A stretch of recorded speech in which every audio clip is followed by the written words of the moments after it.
Chapter 7, Section 10, The Confusion of Pain and Joy. The kingdom is the result of premises, just as this world is. So the kingdom is that realm in which we feel united with divinity and with all the other aspects that we call the sons of God, right? And it's the result of specific processes, principles, ways of being, expectations, just as the world that we're accustomed to living in at this point is. Next sentence, you may have carried the ego's reasoning to its logical conclusion, which is total confusion about everything. If you really saw this result, you could not want it. The only reason you could possibly want any part of it is because you do not see the whole of it. You are willing to look at the ego's premises, but not at their logical outcome. Is it not possible that you have done the same thing with the premises of God? Your creations are the logical outcome of His premises. Okay? When we are actually creating through extension rather than projection, okay, but extending in what we are, then it's because the principles and processes, the premises of the source are at work. Okay? Next sentence, His thinking has established them for you. They are exactly where they belong. They belong in your mind as part of your identification with divine mind, but your state of mind and your recognition of what is in it depend on what you believe about your mind. Whatever these beliefs may be, they are the premises that will determine what you accept into your mind.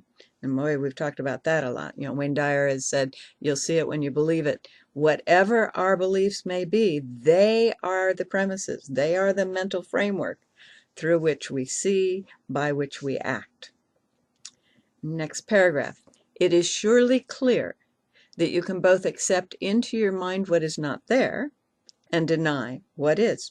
That's what the mental framework does, isn't it? Yet the function that God Himself gave your mind through His, you may deny, but you can't prevent. It's the logical outcome of what you are. Of course, you're going to have God's mind. You are what God is, the same substance as the source, the same mind as the Creator. The ability to see a logical outcome depends on the willingness to see it. But its truth has nothing to do with your willingness. Truth is God's will. Share God's will, the source's will, and you share what He knows. Deny His will as yours, and you are denying His kingdom and yours. Capital K, kingdom. All right? So whenever we deny the truth, whenever we deny that God's will for us, our perfect happiness, is unfolding, we are actually denying for ourselves whatever experience we might have of the kingdom, of what we've called heaven. Next paragraph. The Holy Spirit will direct you only so as to avoid pain.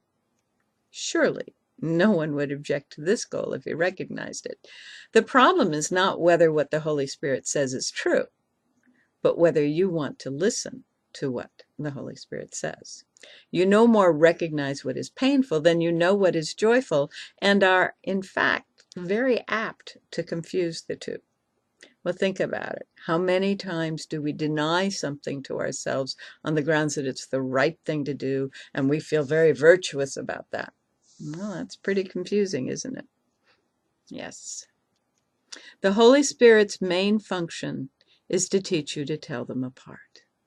What is joyful to you is painful to the ego. And as long as you are in doubt about what you are, you will be confused about joy and pain. This confusion is the cause of the whole idea of sacrifice. Right? If I think that in order to be okay, I have to give something up, I will teach myself that the pain of the loss is really joy.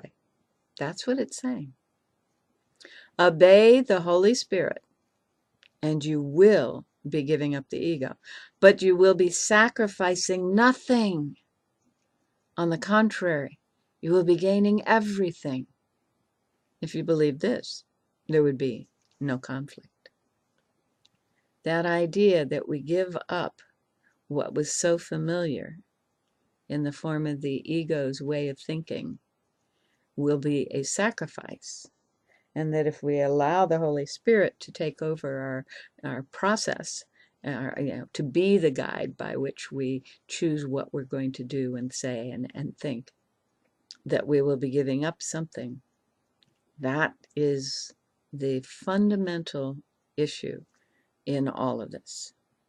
Okay? If you believed that you would be gaining everything, you wouldn't have any conflict. Next paragraph. That is why you need to demonstrate the obvious to yourself. It's not obvious to you. You believe that doing the opposite of God's will can be better for you. You also believe that it is possible to do the opposite of God's will. So your ego self, and you can change that, the ego believes, the ego tells you rather than you believe, because most of you are moving beyond that. All right? We understand that the divine will is working through us as us for our own good. And we don't quite believe, although we're kind of on the edge of that we have to do, or we can do something other than God's will. Next sentence. Therefore, you believe an impossible choice is open to you, and one which is both fearful and desirable, yet God wills. He does not wish. And your will is as powerful as his because it is his. The ego's wishes do not mean anything because the ego wishes for the impossible. You can wish for the impossible, but you can only will with God. This is the ego's weakness and your strength. So when you think about, I wish something could be so, I hoped something could be so, that's the ego. That's always ego. Holy Spirit knows. Our higher self knows. Our higher self relaxes into the truth of something when this ego self is going, oh, gee, I wish it could be like that. Oh, if we only do this. Don't follow that guidance. That's not real. Only the concrete stuff is real. Yeah? Don't follow that intuition. All right. Next paragraph. The Holy Spirit always sides with you and with your strength. And this is that effortless, enjoyable, energizing stuff. The Holy Spirit will guide us along that path. It will never guide us into something that is out of alignment with who and what we really are. Next sentence. As long as you avoid his guidance in any way, you want to be weak. Yet weakness is frightening. What else then can this decision mean except that you want to be fearful, filled with fear? This is what many people have been trained to do. This is what most of the culture reinforces all the time. Doesn't have to be. We don't have to make that choice. The Holy Spirit, it says, never asks for sacrifice, but the ego always does. When you're confused about this distinction in motivation, it can only be due to projection. Projection is a confusion in motivation. And given this confusion, trust becomes impossible. How can I trust that this is my guidance? I'm confused. Yeah? I've been there, believe me, and I still get there occasionally. If we are uncertain, if we are feeling confused, if we're saying, I don't know, it's always the sign that the ego is refusing Spirit's guidance. Every single time. So we breathe. We go to the highest state of consciousness we can pull up in the moment. Joy, happiness, peace, relaxation, whatever it is. And we discover what we know. And that is the Holy Spirit. And it might be a physical sensation. Oh, turning here. It might be a thought or an image. It might be a word. It might be oh, of course. Yeah. We go into that state and allow that. Next sentence. No one gladly obeys a guide he does not trust. But this does not mean that the guide is untrustworthy. In this case, it always means that the follower is. However, this too is merely a matter of his own belief.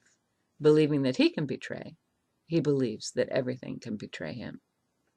If I don't accept the possibility that I can hurt another being, then I can relax and trust the Spirit. Next sentence, yet this is only because he is elected to follow false guidance, the guidance of reasoning, the guidance of fear, the guidance of shoulds.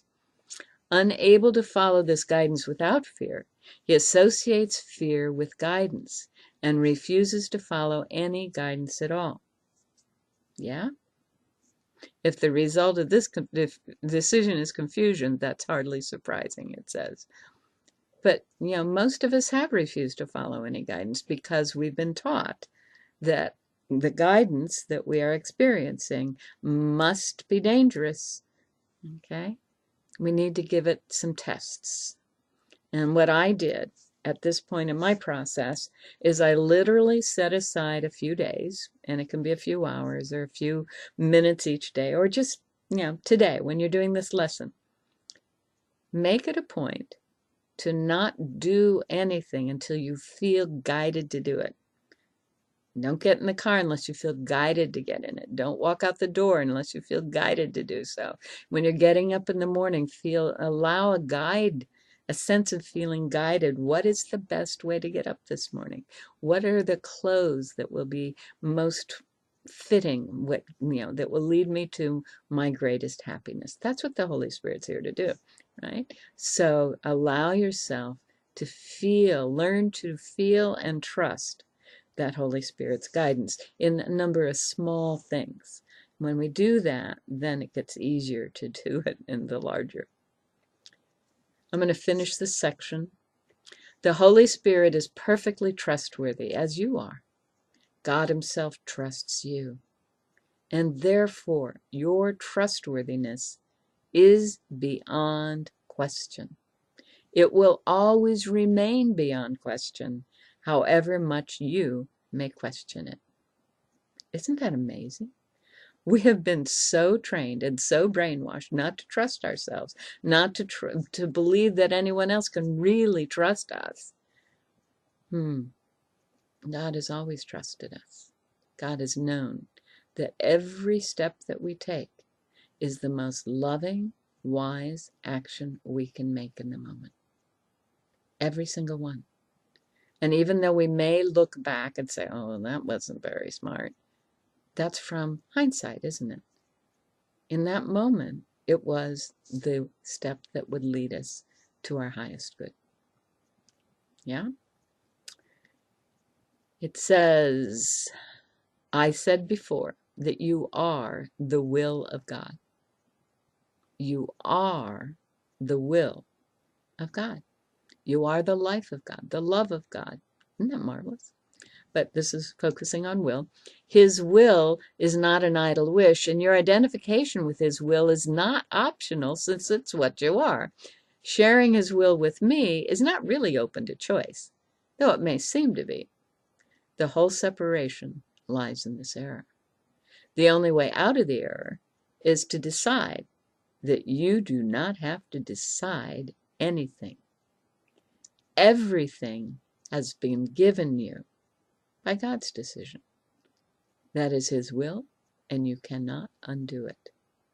You don't get to decide whether or not you have enough, or whether or not you will do something to have enough. You already have it. And as we let go of the belief that the ego has to figure it out and do all the hows, then we can focus on the what. What is the kingdom? What does it look like? What does it feel like? How can I see it here and now? Next paragraph. Even the relinquishment of your false decision-making prerogative, which the ego guards so jealously, is not accompanied by your wish. It was accomplished, it's not accomplished by your wish. It was accomplished for you by the will of God. It's already done. The small self, the ego self, does not have to decide. And isn't really deciding. This is, some people say, but what about free will? You absolutely have free will. Free will to experience who and what you really are or not. Because who and what you really are, you are. You don't have any decisions around that. But you can choose to experience it or not. That's your free will. The role that you play in the at-one-ment, you don't have any choice over. You are who you are in the at-one-ment. But you can choose how you get to that experience, whether it's going to be a long, slow road or a short, delightful road. All right.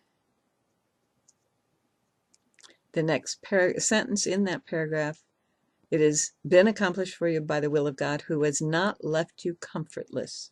His voice, the Holy Spirit, the Comforter, will teach you how to distinguish between pain and joy, and will lead you out of the confusion you have made. There is no confusion in the mind of a Son of God, your mind, whose will must be the will of the Father, because the Father's will is his Son. Just rephrasing what it says earlier. Next paragraph, miracles are in accord with the will of God, whose will you do not know because you're confused about what you will. Well, we won't say that. You haven't known in the past, because you guys know this. This means that you have been confused about what you are. If you are God's will and do not accept his will, you are denying joy. Joy, then, is a sense of not only delight and bubbly wonderfulness, but it's also, oh, I am. I can feel the power. I can feel the nature of who I am, my true self. Yes. Next sentence, the miracle is therefore a lesson in what joy is. Being a lesson in sharing, it is a lesson in love, which is joy. Every miracle is thus a lesson in truth. And by offering truth, you are learning the difference between pain and joy. So every time we go into that space where all the stuff that we were carrying about someone or something has been released and dissolved, and all that's left is the love between us, we are offering truth. We are learning the difference between pain and joy. We are being who we truly are. Thanks so much.